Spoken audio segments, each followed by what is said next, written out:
একটানা কয়েক মাস এক ঘরে একসঙ্গে রাত্রিবাস করার পরও শ্রীরামকৃষ্ণ দেখলেন তাদের দুজনেরই মন সবসময় পবিত্র রয়েছে, ভুলেও কখনো অন্য ভাব আসছে না।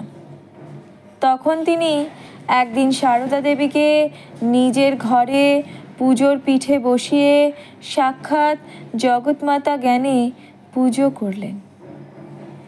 সেদিন ছিল ফলহারিণী কালী পূজা, 1872 খ্রিস্টাব্দের 5ই জুন। জগৎমাতার অনেক রূপ, দুর্গা, কালী, তারা, ষোড়শী ইত্যাদি। ষোড়শী দেবীর পুজোর মন্ত্রেই তিনি সারদা দেবীকে পুজো করলেন। ফুল, বেলপাতা, নৈবেদ্য ইত্যাদি দিয়ে যেমন প্রতিমার পুজো করে ঠিক সেইভাবেই সব কিছু করলেন।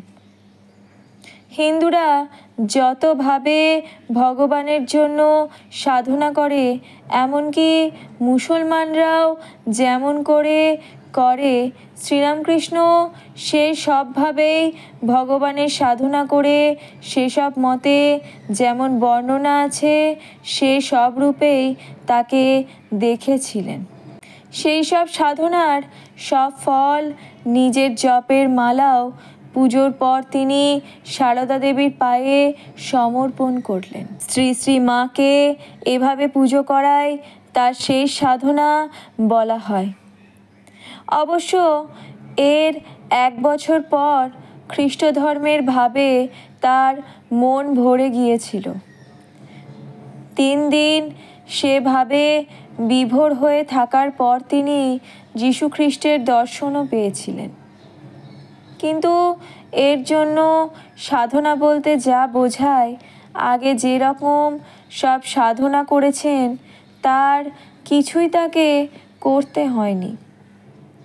এরপর আরও কয়েক মাস মা শ্রীরামকৃষ্ণের ঘরে রাত্রে শুয়েছেন।